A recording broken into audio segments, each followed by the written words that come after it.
மோர் தென் hard work நம்ம வந்து எப்படி ஸ்மார்ட்டா வேலை பண்ணணும்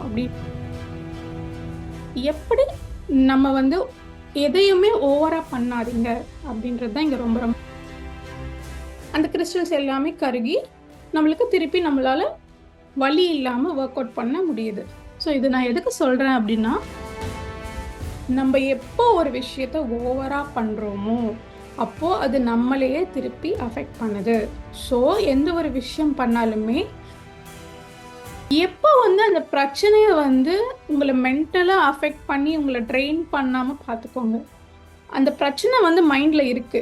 பட் நீங்க ஒரு தெளிவோட இருக்கீங்க. இது எப்படியாச்சும் நான் சொல்யூஷன் கண்டுபிடிக்கணும் அப்படின்ட்டு ஒரு உறுதியோட இருந்தீங்கன்னா, கண்டிப்பா நம்மளுடைய ஆன்மா கிட்ட இருந்து நம்மள வந்து இந்த மாரி நரகம் இருக்கும், நெறைய டார்ச்சர் இருக்கும், நம்ம எண்ணெயில வறுத்துறாங்க, நம்மள வந்து சித்திரவதை செய்றாங்க. இது எல்லாமே கூட